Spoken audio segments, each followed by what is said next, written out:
Thank you, Ashley. And I cannot help but to want to invoke Dr. Sean Wright and Adrienne Mary Brown as I reflect on what you're offering, because what's coming up for me and part of what grounds me as I do the work, and I want to connect this also to the Story Jam sessions that were part of the gatherings that we co-facilitated with IRL fellows, is the importance, in the language of Dr. Jean Wright, to do mirror work.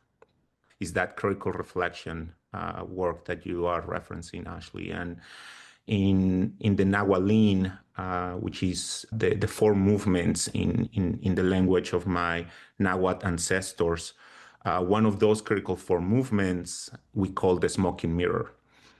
And for me, the smoking mirror is that place not only where we seek to see ourselves, but pay attention to that word we seek. Is a practice. It's not the idea that the mirror just immediately gives you the answer. It is a journey, right? To seek into the smoking mirror, to seek my humanity, to seek each other, right? To seek our growth, our hurt, our possibility, our ancestors, right? Our past. I think also what's profound for me about this pivot, right, as Dr. Sean Wright tells us in his book, from lens to mirror, right? And this is where I think, like, one of my critiques, right, of what so often happens in the social sector, what so often can also happen in philanthropy, what can so often happen in academic institutions, is just this reverence for the lens approach, right? Like paralysis by analysis, right? Like Mhm. just let's study, let's refine, let's refine. And this is not to say, right, like once again, I do believe that there is a place for analysis. I do believe that there is a powerful commitment that we need to make to ongoing thoughtful academic research. Like I do believe that is necessary. But one thing is to acknowledge that as a practice out of many others. Another thing is to build like a dogmatic commitment to it, to the point that you remove yourself and even the people who are most impacted many times by these practices from the action, right? So the reverence of the lens at the expense of people and relationship and community causes so much harm.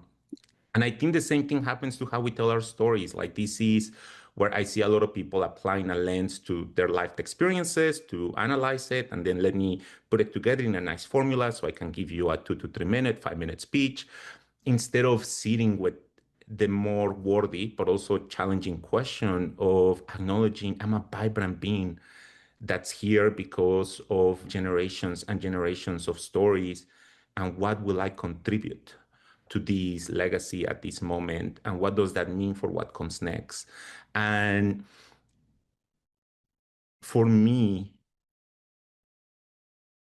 I deeply believe in this approach to narrative. And what part of bring this back full circle, what had me saying yes to this work is just sensing that the IRL community was ready for a moment of emergence, right? Bringing Adrienne Mary Brown here into the space, and their language around fractals, right? Like just how these micro elements of us embodying possibility, change, liberation, justice, healing can give us, right, not only the reason to hope, but very material, tangible changes upon which we can build and then create systemic structural change.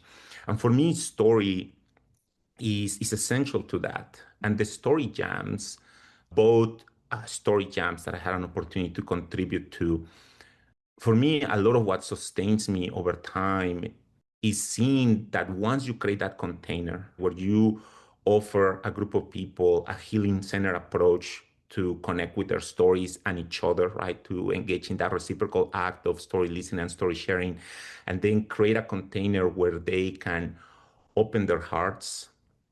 They can invite us into their past and their present and their future. They can invite us into their fears, and they can invite us into their grief and their pain, but also their joy. That witnessing, right? That moment, to me, what you were referencing earlier, Ashley, right? Like when you're in a circle and people are shifting and you see them leaning, or sometimes you just feel like the group is holding its breath, waiting to hear what's going to happen next, right? Like Yeah. I felt that at the IRL convenience. And above all, I felt it in so many different interactions, but collectively, right? Like I'm always in awe when a whole group can hold a moment, can hold a person, right? And these moments, the first story jam, I just have to say, it was interesting because as a facilitator, like I remember we had a fellow, and I will not go into the details of their story because that's their stories, but a fellow opened up with a poem, and the poem was so powerful, so beautiful, so compelling, and this fellow got a standing ovation. And then I remember thinking, it's going to be interesting to see what comes next, and will we continue offering standing ovations? Every single storyteller on that story jam got a standing ovation. It's it was almost right. Like this is where like these things that you start just picking up as a facilitator, you're like, there's something here. It wasn't performative. It wasn't like we have to do this now. There was a holding, right, where the individual story is no longer individual, is woven across the entire group. We become part of it, right? Become part of each other. We are always part of each other, but how these stories remind us, right? That remembering, that reconnection, right? Of like we belong with each other. It's so beautiful and so powerful. And I'll close with this. And I know we're coming to the close too here, but the last piece that I'll offer about the story jam reflections, and this is with the closing IRL gathering, as I was preparing to invite fellows to share for the story jam, I brought up a reflection from the scholar and poet Bayo Akomolafe. And Bayo Mm-hmm. writes about Mm-hmm. how he's wary of doors, right?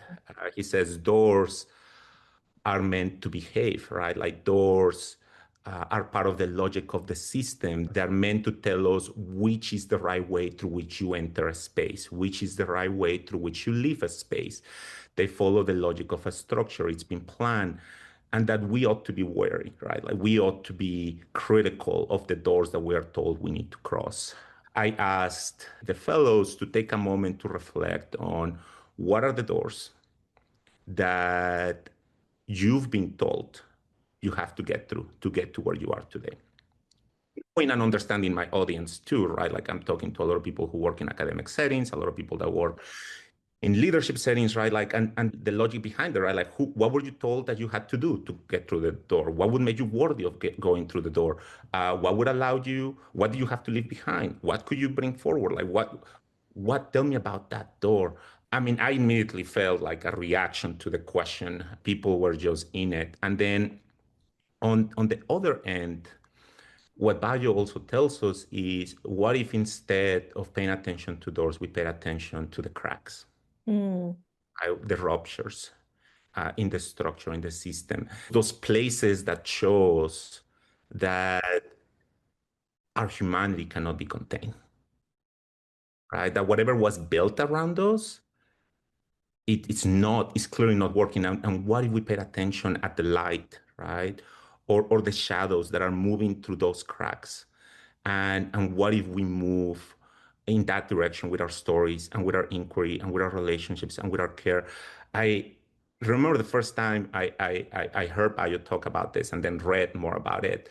The image that kept coming to me is like whenever I'm walking on a sidewalk and I see the root of a tree just piercing through the concrete, and how that always just oddly, I don't think I had ever quite put a thought around it. More like of an emotion. Like every time I see it, I always feel this like kinship with the tree because I know what it feels like. I know what it feels like to have something pressing hard against you and you're still trying to breathe and move through it. And the brokenness where I like the broken concrete, like how you are blamed for it, like you're the broken thing. And it's really to your point earlier, right, Ashley, around like shifting that narrative is like, I'm not broken. Mm-hmm. Like I'm not what's broken here.